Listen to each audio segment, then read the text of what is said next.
I'm going to use the term that a very famous running blogger, the Running Man, has used, and we're going to call it the two-pot start. If we look back not only at 2023, which was the last down run, but previous down runs as well, there have been some safety issues.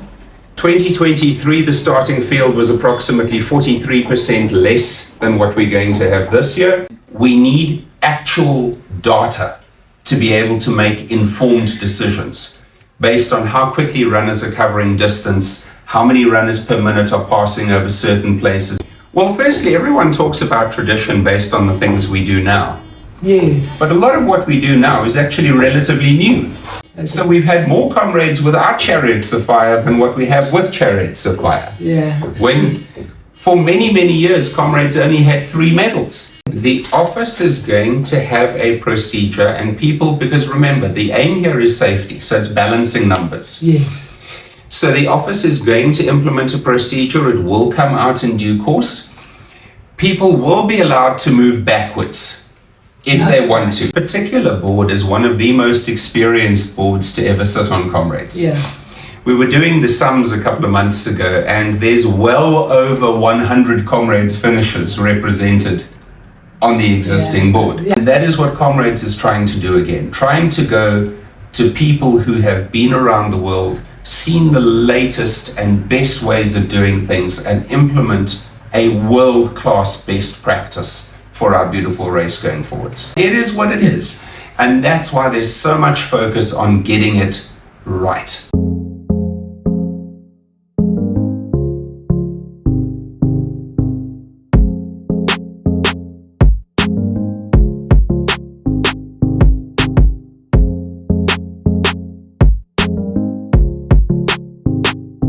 Welcome to this episode of the Runners Podcast with myself, Rotokholo, and today we are in Durban. We're doing a race tomorrow, but we're not going to talk about the race now.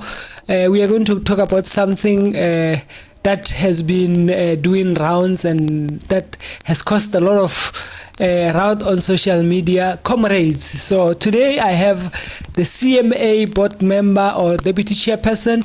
His name is Mark Ledders, and he has hit the ground running because I think they've had a lot of CMA meetings more than they've had in the past. But anyway, he will tell us more about that. And like, subscribe, comment, and share our content with anyone that might be interested. And let's spread the word.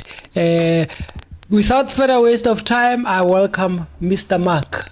Thank you very much. It's great to be here with you. Thank you for making time to come and see us. Let's talk about the issues or the build-up to the Comrades 2025. Okay, well, I'm going to use the term that a very famous running blogger, the Running Man, has used, and we're going to call it the two-pot start. Yeah, we're talking about the two-pot start with the two-pot system, and the VAT has gone up, so I don't know. But anyway, Mark, just give us background to what has led to the two-pot start. Okay, basically, if we look back not only at 2023, which was the last down run, but previous down runs as well, there have been some safety issues. 2023, the starting field was approximately 43% less than what we're going to have this year. And at the start, there were cases of people climbing over fences, pushing down barricades. There were 1 or 2 runners that fell and got a little bit trampled on. It was unsafe. Yeah. And the primary concern for the association, as it should be, is runner safety. Because at the end of the day, if people aren't coming to the event and being safe, what is the point of anything else? Yeah. So that is what gave rise to thinking, okay, how can we improve on things? The roads leaving Pietermaritzburg are narrow. The roads leaving Pietermaritzburg are dark. So that gave us 2 problems to deal with. One, the darkness is a bit of a problem because as much as humans like to think we control the world, we don't control what time the sun comes up. Yeah. So that left us with saying, okay, the infrastructure in Pietermaritzburg is not as developed as what it is in Durban.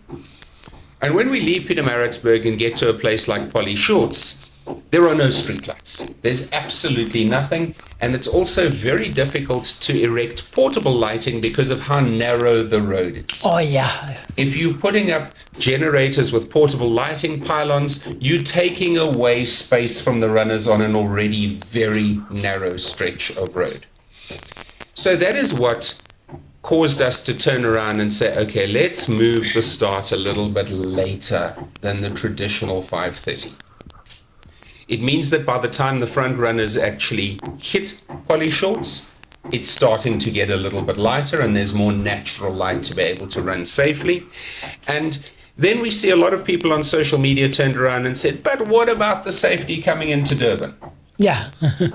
Firstly, Durban has got more streetlights to start, number one. It's a city and it's It is world-class city. Yeah. It is a city and it's got better infrastructure. Yeah.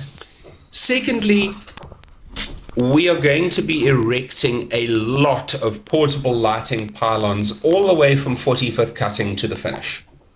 Oh, wow. So any dark spots that are not properly covered by the street lights are going to have portable lighting put up there as well. Then with regards to safety at the finish, I'm not privy to all the detailed information, but one of our board members is a safety and security expert, Mr. Rory Steyn. Yeah. And Rory has got a personal passion for safety at the finish. One of his family members was pickpocketed and had some stuff stolen off them a couple of years ago. And Rory says he doesn't want anybody, no runners, no one's families to go through that.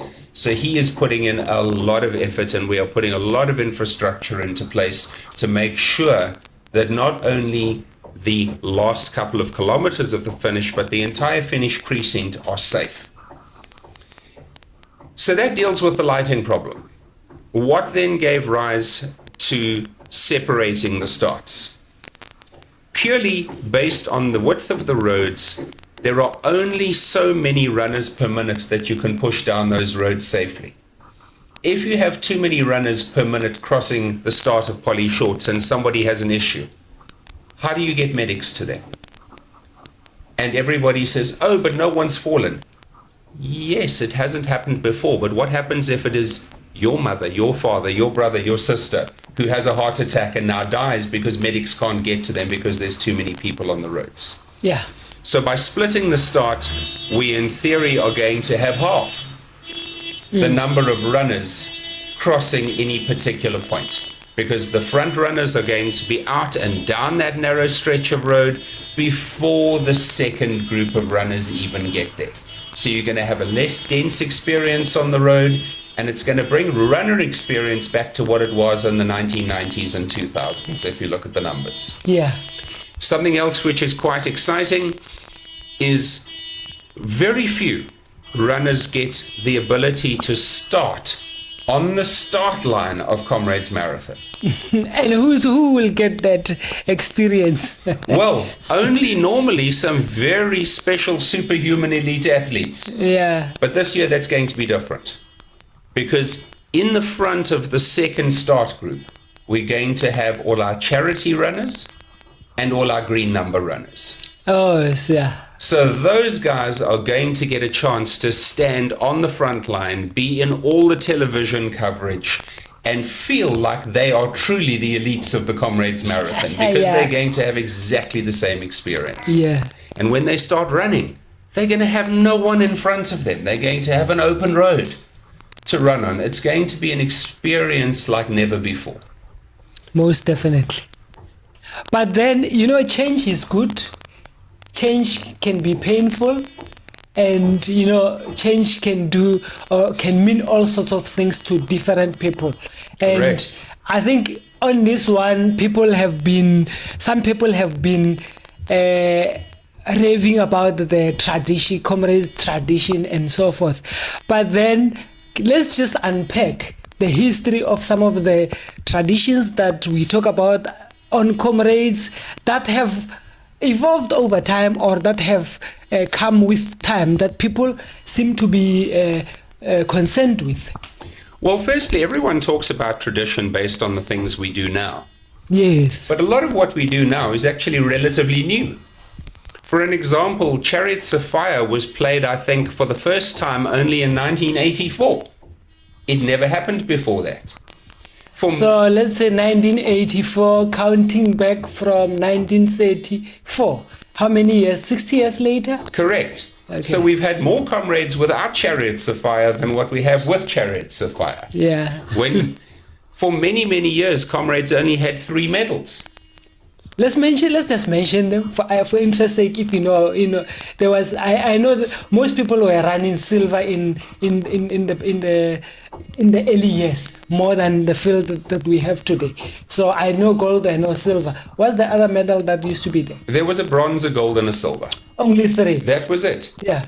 And slowly but surely, the new medals were introduced to give honor to certain people who have been legends of the Comrades Marathon. But these new medals, if you count the rich history of the Comrades Marathon, they are actually a lot less tradition than what the 3-medal system was. Yeah. So firstly, traditions evolve, new traditions develop, and as things change, they become tradition. So tradition is actually fluid. Correct. Tradition is fluid. And somebody said, but we want to sing Shosholoza. We want to hear Max Trimborn's cockcrow. What's going to happen? And the answer we gave them is, guys, you get twice the fun. Because if you're in the second start group, you're going to be standing in your holding area. You're going to hear the first start group do it. Then you're going to move to the start line. And you're going to do it all over again. So all those traditions are being maintained. Nothing is being cut. So let's just talk about the start that you just mentioned or you just alluded to now. So basically, all the runners will be along the starting line. There will be a holding area for the second batch, but the elites will be. So, like if I were to put it, maybe if I understand you correctly, so you would have the same starting line of comrades, but you will divide it and then let the second batch just hold back a little bit until the first batch has left, then walk forward towards the original start. It'll still be determined, but my understanding of it is the second group is actually going to be off in one of the side streets. Okay. So they will be approximately maybe 100, 150 meters from the start line in one of the side streets, and then as soon as the first start goes, they'll be walked forward. So they will sing Shosholoza from the corner. Correct. They will rehearse their Shosholoza. They can rehearse their dance while no one's watching. Yeah. But hence I've said that, those kind of tradition, you've only mentioned the medals and the chariots. Is there any more that maybe you know of that maybe runners might appreciate if they have knowledge of? The full start tradition is going to happen. So you're going to have Chariots of Fire, you're going to have the national anthem, you're going to have Shosholoza, you're going to have Max Trimborn's cockcrow. All of that is going to happen for each start. The other important tradition is the finish. Yeah. There are going to be 2 finishes. There is going to be one finish at 5:45 for the first start group that starts at 5:45, and there is going to be a second finish at 6 o'clock for the second start group that finishes at 6 o'clock. Yeah. So all that tension, all that drama, everybody waiting to see who's going to crawl over the line at the last minute, all of that suspense is still going to be there. So I take it that, there's the guy that blows the trumpet at the finish. Will he do 2 blows or only one on the final? There will be one last post. Okay. Because it's in the name.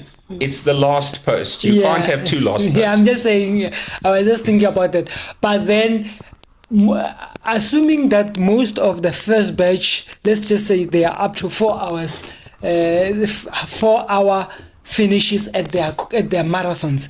So assuming that those guys will be running up until maybe Bill Rowan or Mchali.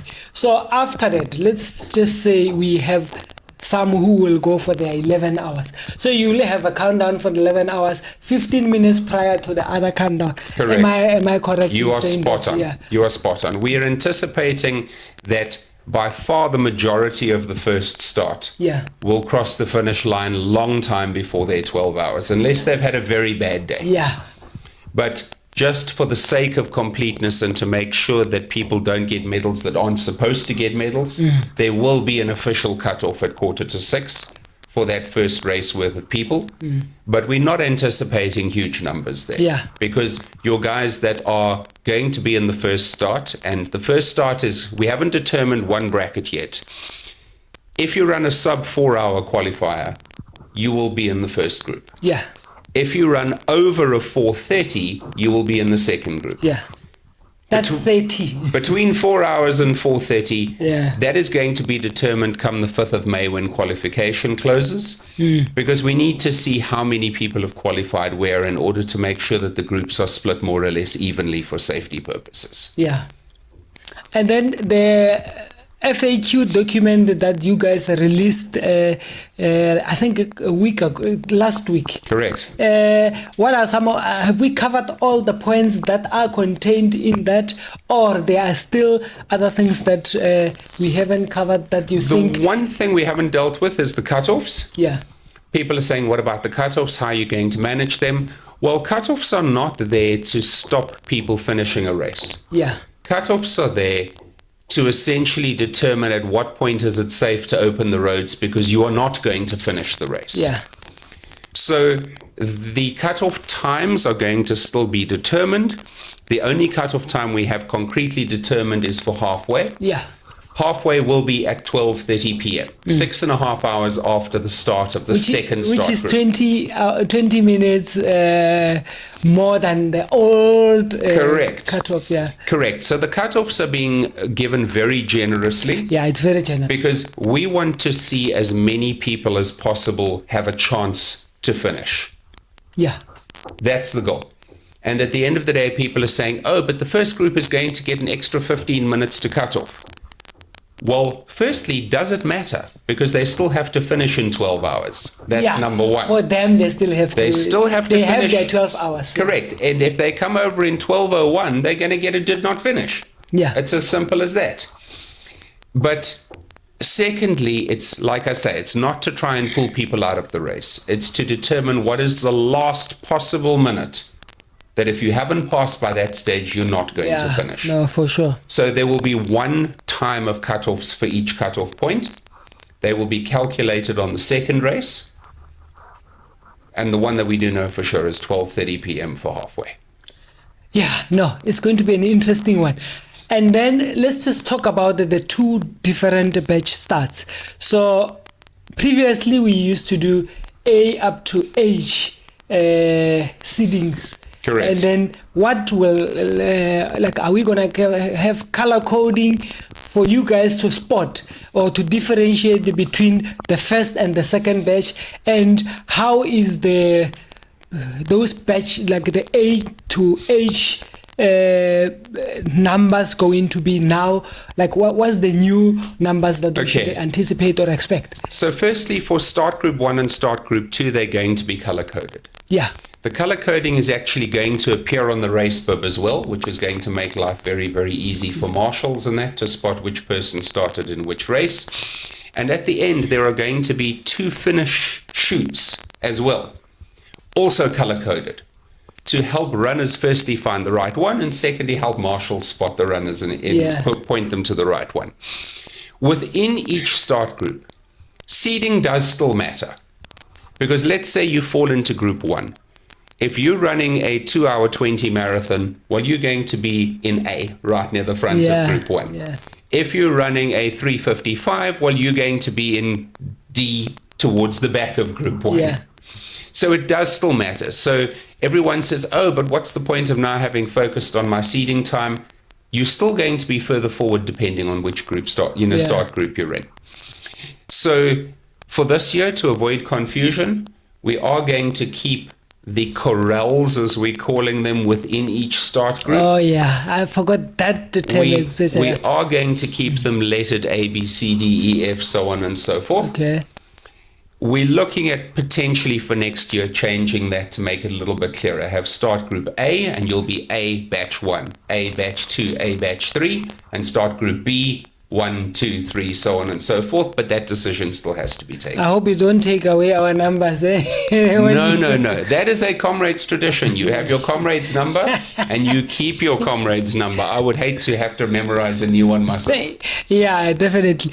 But then let's focus on another one, which is, runners in Group A or Batch A might have certain advantages.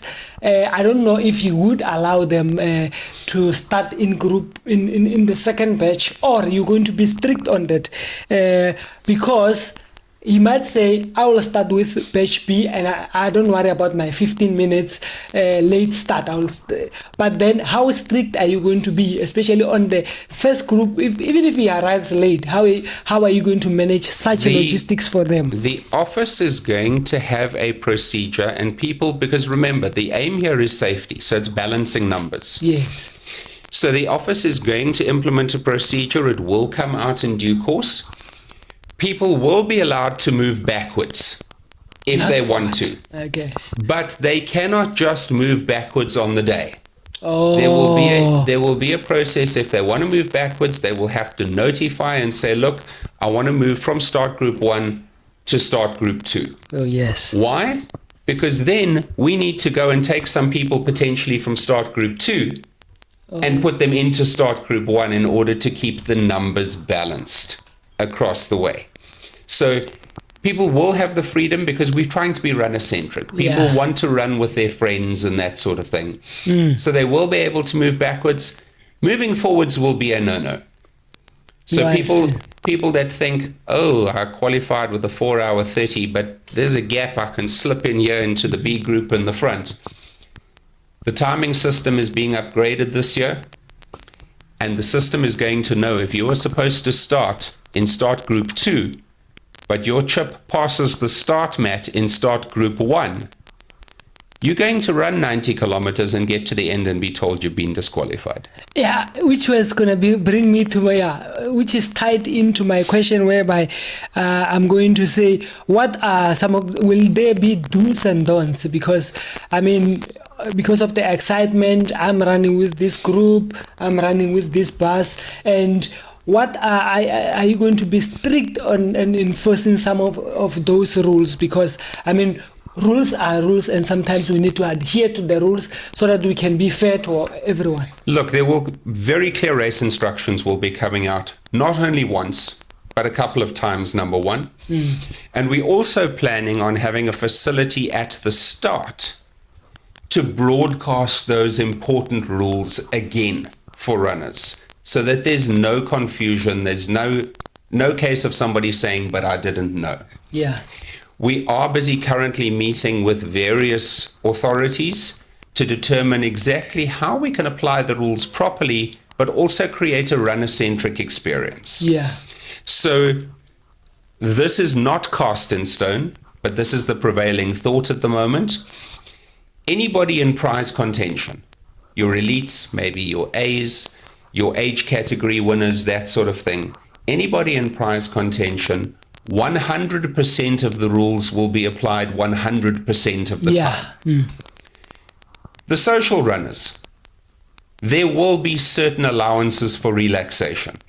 Okay. For an example, if they want to run in a hat that might not meet the advertising regulations or something like that, that's not going to get them disqualified. Okay.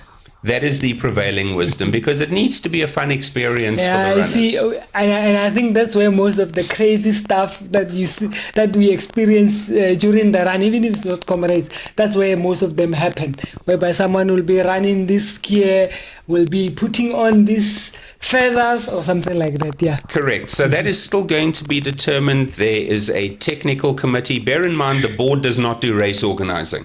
Oh yeah. The board is there to give direction. Yeah. There's a very qualified race advisory committee, and we've got a very qualified race organizing committee. Yeah. So those are the guys who are responsible for all these sorts of things. But that is where they're going with it, to create a fun but safe experience for all runners on the day. And I've seen, as I was going through some of the media, whereby I saw you've called some of the experts, guys like the legends like Barry Holland, to be part of your board, and the likes of Neri Williamson, whereby you are consulting with such people. But can you just take us through some of the things that we take for granted, or we tend to overlook, to thinking you guys are not consulting enough, you think you've got it covered? Well, firstly, a lot of things or something that people forget is this particular board is one of the most experienced boards to ever sit on Comrades. Yeah. We were doing the sums a couple of months ago, and there's well over 100 Comrades finishers represented on the existing board. I know. But secondly, the planning for the race comes from the Race Advisory Committee. Now, the Race Advisory Committee is compiled of absolute legends. Not only technical officials, for an example, like Norrie Williamson, Belinda Waghorn, but also people with vast race experience. Sue Forge, definitely there. Graham Block. Clocks sits on the Race Advisory Committee as well. I know Clocks, yeah. Yes. And also input from some big elite team managers. For an example, Nick Bester serves on that committee as well. Yeah. So those are just guys that are actively involved on a daily basis. But what is happening is no one's resting on their laurels. Everyone is currently busy talking to overseas events, busy finding out what's happening at other events in the country. Because once upon a time, Comrades used to lead the way. Every other ultra marathon used to look at Comrades and say, how can we become them? And that is what Comrades is trying to do again, trying to go to people who have been around the world, seen the latest and best ways of doing things, and implement a world-class best practice for our beautiful race going forwards. And going forward, let's obviously we are building up to 2027, which is the 100th edition, for those of our viewers who don't know. And it's a very important milestone. I'm of the belief that we will see a field of 34,000 runners on the streets, but that's up to you to confirm or deny that, or even just go neutral on that one.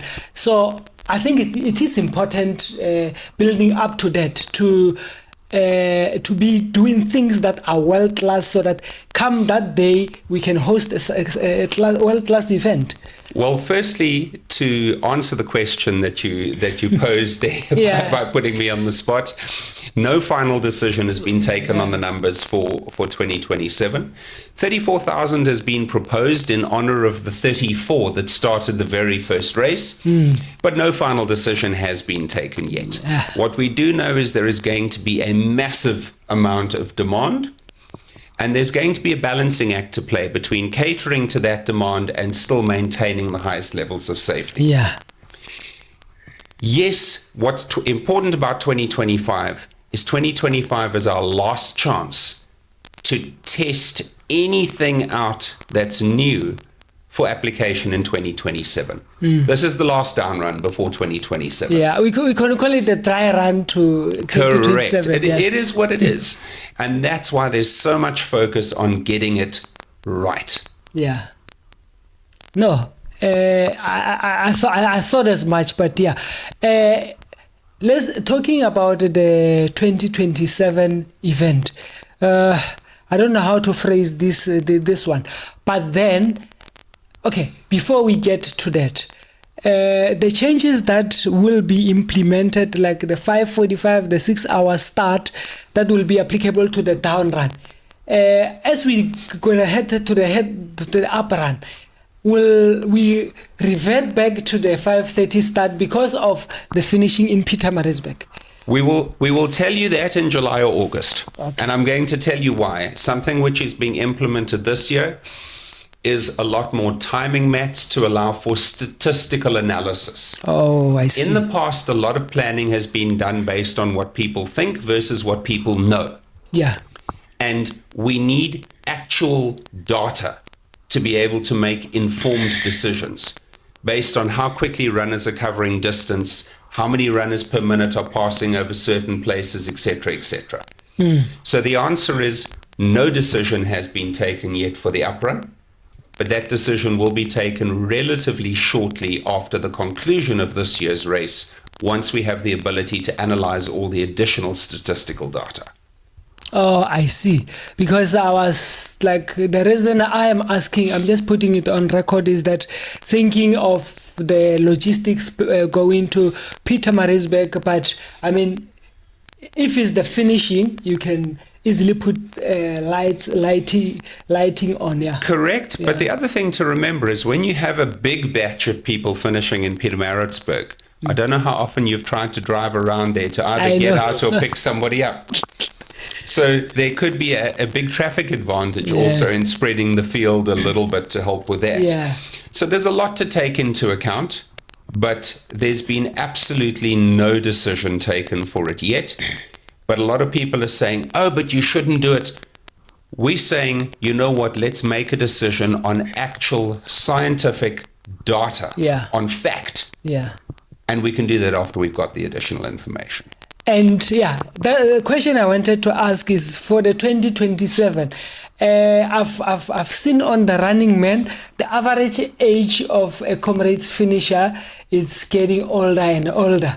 So plans to rope in the guy behind the cameras here to entice them to run this wonderful thing. I think that will help us go a long way, especially if we want to increase the field as well. Well, firstly, with regards to Nkosi behind the camera here, what he doesn't know is that there's a contractual condition. Anybody involved in an interview with me commits to running the next year's Comrades Marathon. But no, I'm just kidding. Yeah. But look, this particular board came in at the end of November, then went into a festive season. Yeah. And come January, the prime focus has been this year's race. Obviously, we know that the association has come out of a bit of a difficult period. Yeah. And it was not only writing that, but making sure that this is the best event that's been put on yet. But there are a lot of plans, starting immediately after this year's race, to actually start engaging at club level and incentivizing clubs based on the number of juniors that they manage to get running. Because yes, there's a big focus, firstly on youth needing to run the race, but also on women needing to run the race. That's the conversation I had with Nontutuko Mashimane on the very same podcast, to say, how do we, now that you are serving on the board, how are we going to grow the women field? Because I mean, if you look at the stats, you'll find 17,000 men and only 5,000 women. Well, look, one of those things is safety. A lot of women that haven't run are because they don't feel safe with the crowds and the pushing and that sort of stuff at the start. So hopefully, firstly, the steps taken for safety will go away to, towards alleviating that. Yeah.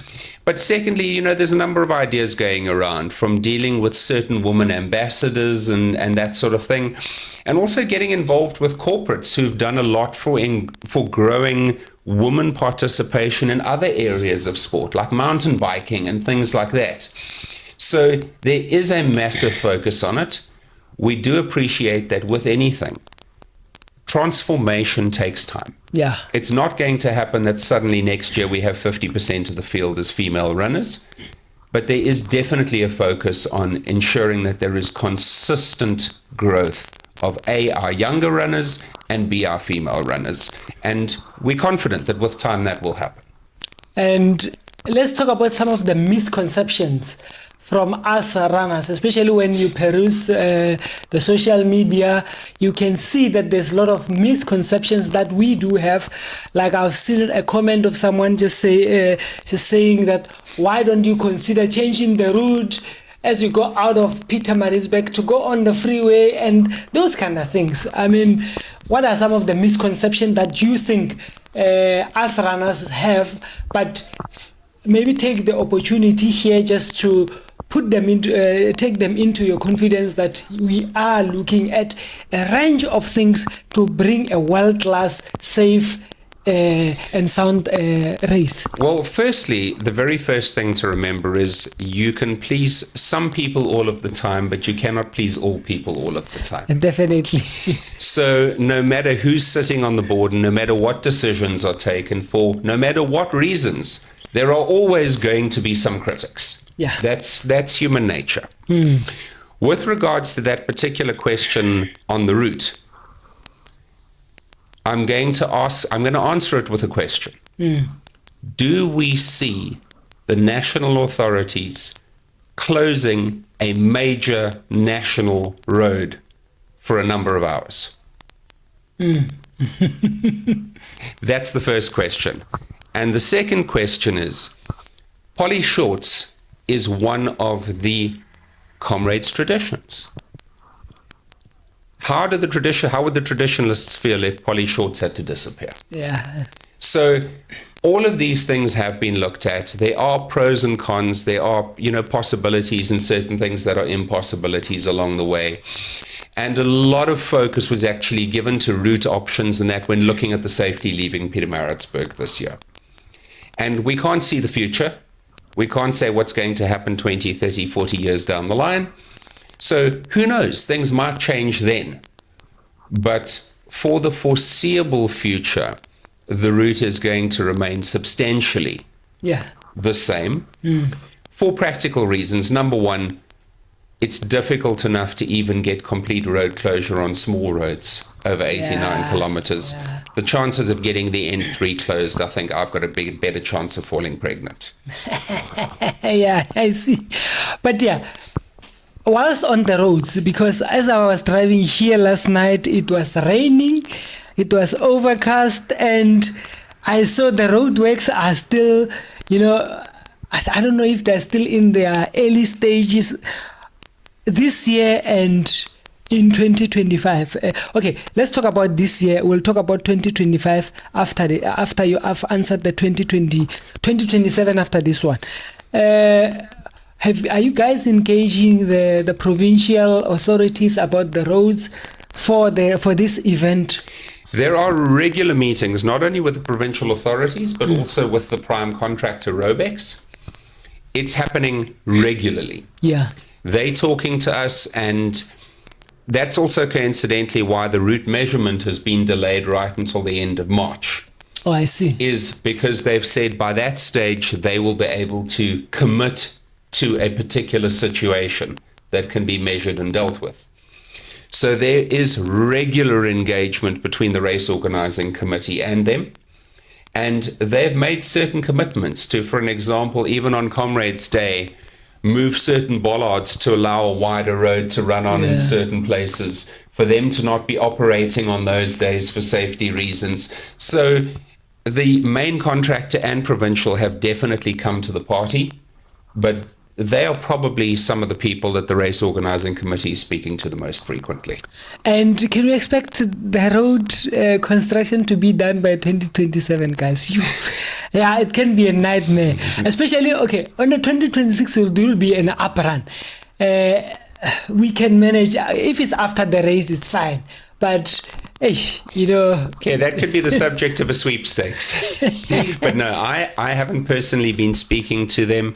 And I stand corrected, but I don't think we do have any commitment from them with regards to the state in 2027. Yeah. I know there's been, like I said, active engagement for 2025, but we'll find out in due course what's going to happen. But provided the same people are in play, they have been immensely helpful and cooperative along the way. So whatever the situation may be, whichever roads are still under construction, I'm sure we're going to have an amazing event. And as we go to the end of our conversation, this is not an interview per se. I've interviewed one of the elder men. His name is Mosehla. You might know he's the oldest Comrades finisher.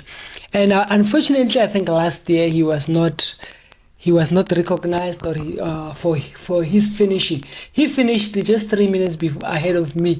10:17, I finished 10:20. And I asked him, did you get any prize? And he said no. So such guys, you can add Louis Massain and Barry Holland, who will be going for their 50th. Any plans? I'm not saying favor them, but any plans, because I mean those are some of our cream of our days. Any plans to spot them or to see if they finish so that we can celebrate them? I'm deliberately going to say, for those of you who can get to the route, get out to the route, get out to the finish, see for yourself, and for those watching on TV, don't miss it. So I'm going to miss it then. No, I'll be at the finishing, hopefully. But then I think just in closing, what is your message as Deputy Chairman of CMA Board to us runners and our supporters as well? Because I think we've got large of field of supporters more than runners.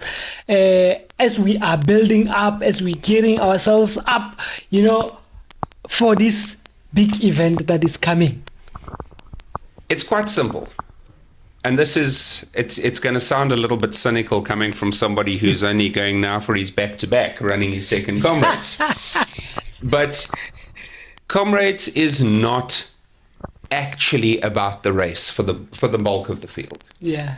There's very, very few people where the race is what matters. Comrades is about that sense of human achievement. Comrades is about that sense of camaraderie.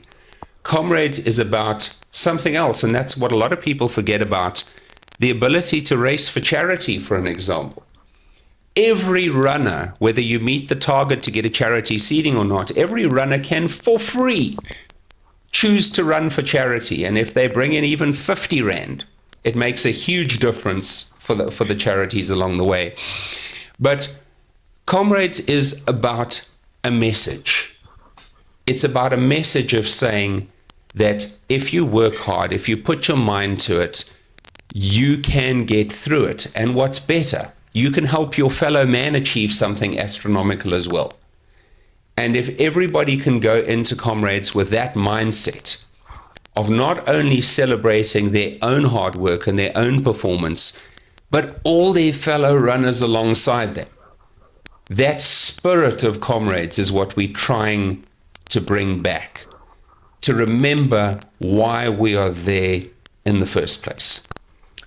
The previous conversation, or some of the previous conversations we had, I think it was at the AGM, you mentioned that the Comrades is a 60 million Rand business.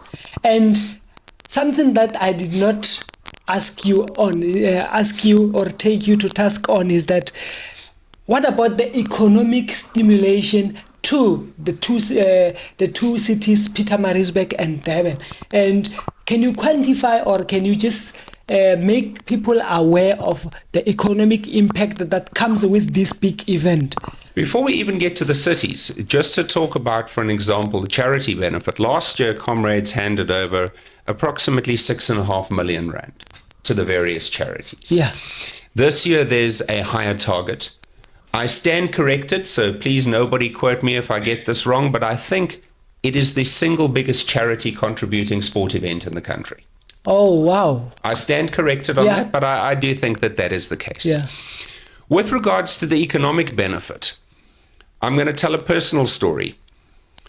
I suddenly realized last week that it's probably a good idea to sleep close to the start. We're a number of months away from the start of the Comrades Marathon. There is not one single hotel bed, booking.com, Airbnb available anywhere within 30 kilometers of Pietermaritzburg. Oh, wow. Now, that alone, bearing in mind that people are coming in, people are buying petrol at the local petrol stations, people are paying for dinners, food, etc., buying gifts in centres. They've forgotten to get their gels. They're going to Discom in Liberty Midlands Mall to buy those before the time. You can start running the numbers. The car guard. Correct. You can start running the numbers. If every single hotel bed, B&B, Airbnb, is sold out already more than 2 months in advance.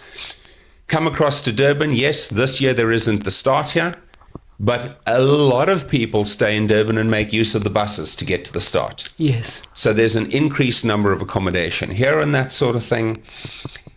Expo, the amount of money spent at the Expo, which, let's be honest, is going back into local businesses, is astronomical. I think the cooperation we get from the two cities itself shows that not only are we aware of the economic impact that it brings to the province, but the cities are aware of the economic impact that it brings to the province as well. Yeah, hence maybe we see the mayors coming to start the race, because they can see the economy has changed in that very week. Well, all we're asking of the relevant cities is, guys, get the streetlights working, fix the potholes, all that sort of thing. That's all we want out of them. But the cities have always been very cooperative, and I think they realize the benefit as well. And I haven't got any figures, but I think if we just run those numbers, it's millions and millions and millions of rands that flow into this area of KZN over Comrades. And I think for me, I would challenge Comrades just to try and quantify, because it will be in their best interest to tell the story of how much Comrades is bringing here, so that if they ask the city to fix the roads, fix potholes, then they will be saying, this is how much we're bringing back to the city. We're very, very data-driven, and there are definitely plans to find ways to try and collate as much of that information as possible going forwards. Mark, you're still fairly young, and you might have got an opportunity to serve on the CMA board for quite a number of years, especially if people feel that you are available to the board. But when all has been said and done and you've served, what do you want to be remembered as on the CMA board, or on this being the face of CMA and all? It's got nothing to do with being remembered for oneself. And I think that is what is so unique about, I'm going to say, everybody who I serve with on this particular board. Everyone has got one dream. Yeah.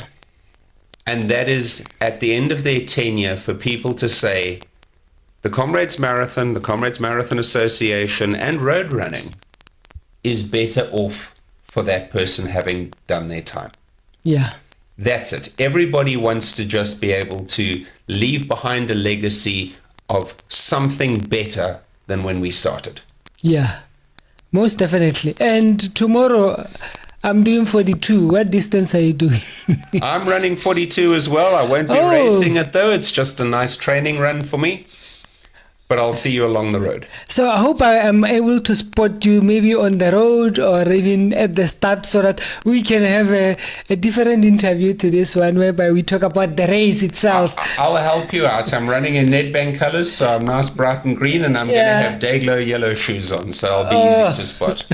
Well, please don't hide those shoes and take out the black ones, because now I won't be able to spot him. But anyway, all the best for the race tomorrow. Thank you, same to you. And have you guys ordered not like a nice weather tomorrow? Because today is overcast, it's raining on and off. I want to have a pleasant experience. I've done a nice deep dive into the weather for tomorrow. It's going to be cool, which is going to be nice. We might have a few drops of rain. There won't be anything significant.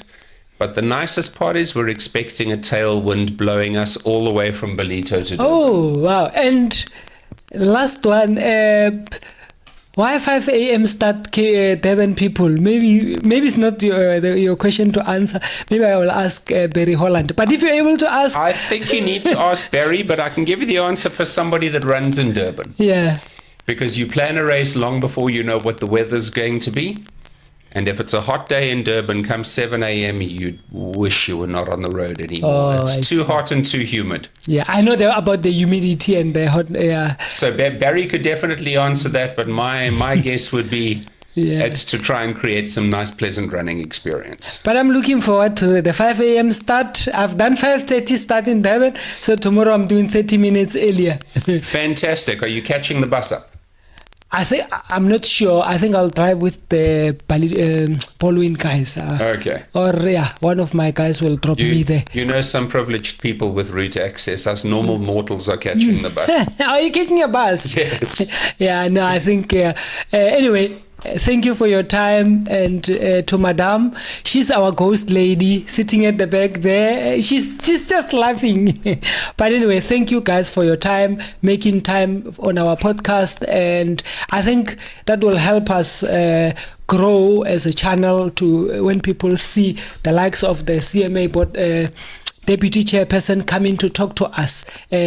Always. Taking his time out of, it's a weekend, family time, but you took time to come and talk to us. Well, the entire running fraternity's become my family since I started, so this is family time as well. Yeah, thank you, and all the best. And thank you, same to you. And for you at home, I hope you've enjoyed our conversation with the CMA Deputy Chairperson, and that Mike led us. And like, subscribe, comment, because that helps us to grow as a channel. We love what we do what we love. We will see you in the next episode. Tango, sharp.